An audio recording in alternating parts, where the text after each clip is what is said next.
حضرت عمر بن عاص رضی اللہ تعالیٰ عنہ نے مصر خود فتح کیا تھا، خود فاتح تھے۔ حضرت عمر نے انہیں گورنر مصر بنا دیا۔ ان کا بیٹا ایک عام آدمی کے بیٹے کو کہنے لگا چلو اپنا اپنا گھوڑا دوڑاتے ہیں، بھلا کون جیتتا۔ گھوڑے دوڑے، عام آدمی کا بیٹا جیت گیا۔ گورنر صاحب کے بیٹے نے درہ اٹھایا، درہ اٹھا کر کے اس جیتنے والے غریب آدمی کی کمر پہ درے مارے۔ اس کو جب درے لگے تو بیٹے نے گھر آ کے باپ کو اپنی لہو لوہان کمر دکھائی۔ باپ کے دل میں بڑی قدر ہوتی ہے اولاد۔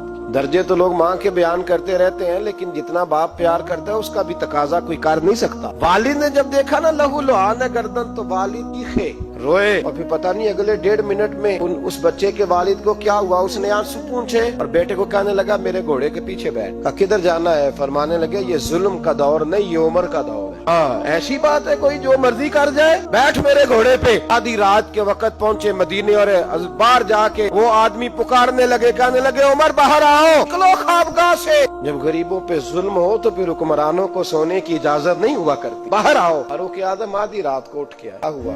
عمر دیکھ یہ بیٹا جو میں نے اپنے منہ کے نوالے کھلا کھلا کے پالا ہے، ذرا میرے لال کی پشت دیکھ، تیرے دور حکومت میں یہ حال ہوگا۔ حضرت فاروق اعظم نے کہا جاؤ بلا کے لاؤ فاتح مصر کو۔ حضرت عمر بن عاص بیٹے سمیت آئے۔ جناب فاروق اعظم فرمانے لگے مجمع میں کھڑا کر کے، فرمایا کیوں مارا تو نے اس کو؟ گردن جھک گئی۔ فرمایا تو گورنر کا بیٹا تھا اس لیے مارا ہے؟ اس غریب آدمی کے بچے کو کہا درے پکڑ اور گورنر کے بیٹے کو اس کے سامنے مار، اور اتنے مار کے اسے سمجھ آئے۔ اس کو درے لگ رہے تھے تو لوگ دیکھ رہے تھے۔ تھوڑی دیر گزری تو حضرت سیدنا عمر فاروق رضی اللہ تعالیٰ عنہ نے فرمایا گورنر مصر کو بھی سزا دو، اس کے کپڑے اتروا کے اسے ٹانٹ کا لباس پہناؤ۔ لوگ کہنے لگے حضور گورنر صاحب کی کیا غلطی؟ حضرت فاروق اعظم کہنے لگے اس بچے کے دل میں بات ڈالی کس نے کہ تو گورنر کا بیٹا ہے؟ کس نے بات ڈالی کہ تو چودھری کا بیٹا اور باقی کمی ہوتے ہیں؟ کس نے سکھایا اسے؟ وہ طاقتیں بھی ہم کچھ لیں گے جو سکھاتی ہیں کہ فلانا بڑا ہے فلانا چھوٹا ہے۔ فرمایا نہ، جب کوئی رسول اللہ کا کلمہ پڑھ لیتے ہیں وہ برابر ہو جایا کرتے ہیں۔ اس کو کس نے سکھایا؟ کس نے سکھایا اس کو؟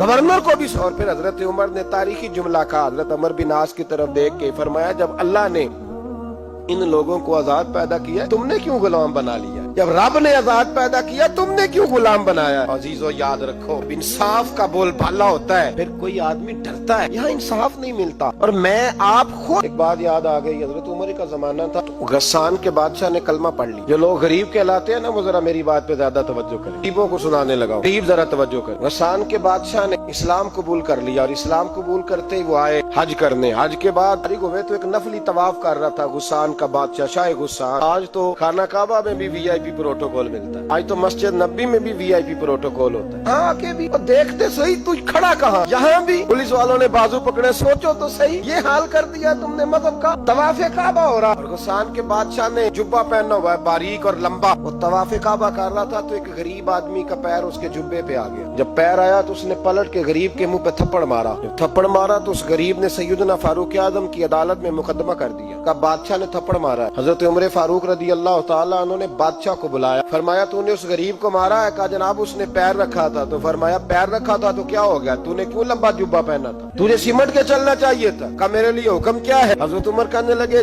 یہاں اسے رات میں راضی کر لے، ورنہ صبح اسی جگہ اسی کونے میں کعبہ کے سائے میں وہ غریب تیرے منہ پہ تھپڑ مارے گا اور تجھے تھپڑ کھانا پڑے گا۔ غریبوں سنو، ساری رات وہ غسان کا بادشاہ غریب کی منت کرتا رہا تو راضی ہو جا۔ غریبوں تم سے شکوہ ہے، تم 2-4 لاکھ میں راضی ہو جاتے ہو۔ غریبوں تم سے شکوہ ہے، تم انصاف ہونے نہیں دیتے۔ غریبوں تم تھوڑی تھوڑی بات پہ مطمئن ہو جاتے ہو، تھوڑی تھوڑی بات۔ جتنے غریب تن ہے آسوں سے دور دور، اتنی ہی چادریں میں مزاروں سے چھین لوں، اور جتنے غریب گھر ہے اجالوں سے دور دور، اتنی ہی روشنی میں ستاروں سے چھین لوں۔ اتنی تو ہمتیں ہو میری کم سے کم بلند، شاہوں کے تاج فخر اشاروں سے چھین لوں۔ تمہاری زیادتی ہے، تم نے ظلم پروان چڑھایا ہے۔ جب تم چودھری کے کہنے پر ایم این اے کے کہنے پہ راضی ہو جاتے ہو، انصاف ہونے نہیں دیتے۔ ڈٹنا سیکھو، کھڑے ہونا سیکھو۔ اب اسے کہا نا راضی ہو جا، تو وہ غریب کہنے لگا میں راضی ہو جاؤں اور کل تو کسی اور کو بھی تھپڑ مارے؟ فرمایا جتنی تیرے پاس دولت ہے لا کے قدموں میں رکھ، ہم دولتوں کی پرواہ اس لیے نہیں کرتے کہ ہم نے محمد عربی کا چہرہ دیکھا ہوا ہے، اب میری نگاہوں میں جچتا نہیں کوئی، اس لیے کہ جیسے میرے محبوب ہے ویسا لینا چھوڑ دو، تم اثر بڑا لیتے ہو، ہاں تمہارے اوپر چیزیں اثر انداز ہوتی ہیں، اس لیے انصاف نہیں ہو، ڈٹنا سیکھو، بڑے ہونا سیکھو، جو بھائی ڈٹ جاتا ہے نا وہ بڑے کمال کر جایا کرتا ہے۔ ساری رات مناتا رہا، حضرت عمر سے کہنے لگا وہ نہیں مانتا، تو جناب عمر کہنے لگا پھر تیاری کر، ہم بادشاہ نہیں دیکھیں گے، دولت نہیں دیکھیں گے، ہم رسول اللہ کا دین دیکھیں گے، ہم نبی پاک کا نظام دیکھیں گے۔ بادشاہ رات کو دوڑ گیا، بھاگ گیا، جا کے عیسائی ہو گیا، لوگوں نے کہا اتنا قیمتی آدمی عمر نے ضائع کر دیا، فرمایا چپ کرو، میں نے کوئی چیز ضائع نہیں کی، میں نے تو اپنے رسول کا دین بچا لیا ہے، کوئی شے ضائع نہیں ہوئی۔ میں پھر کہوں گا اس عدل کے نقصان میں ہر آدمی برابر کا شریک ہے،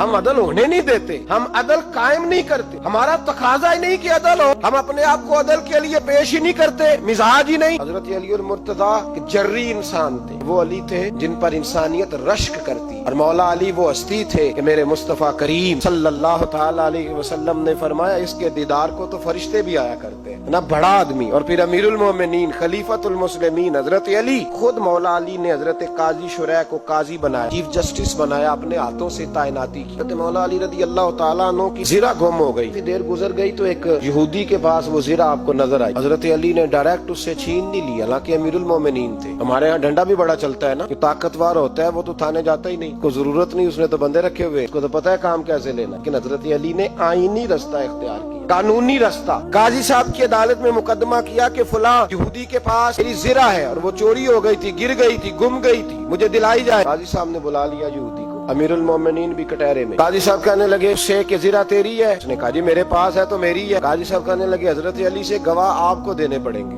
مقدمہ آپ نے کیا ہے، گرچہ وہ امیر المومنین ہے، گواہ امیر المومنین آپ نے دینے ہیں، کیونکہ مقدمہ آپ نے دائر کیا ہے۔ تو حضرت علی کہنے لگے میرا بیٹا حسن گواہی دے گا کہ میری ہے، میرا غلام کمبر گواہی دے گا۔ قاضی صاحب کہنے لگے حضور ان کی گواہی درست تو ہے پر میں نہیں تسلیم کرتا، اس لیے کہ بیٹے تو باپ کے حق میں بولا ہی کرتے ہیں، نوکر تو آقاؤں کے حق میں بولتے ہی ہیں، چاہے کوئی غیر جانبدار بندہ لے کے آئے جو گواہی دے۔ تو حضرت علی خاموش ہو گئے، کہنے لگے ابھی میرے پاس ایسا کوئی گواہ نہیں۔ قاضی صاحب کہنے لگے چلیں پھر آپ یہودی کو راضی کریں، آپ نے کیوں بلا وجہ گھسیٹا عدالت میں، راضی کریں، انصاف کا تقاضا ہے۔ حضرت علی قریب گئے،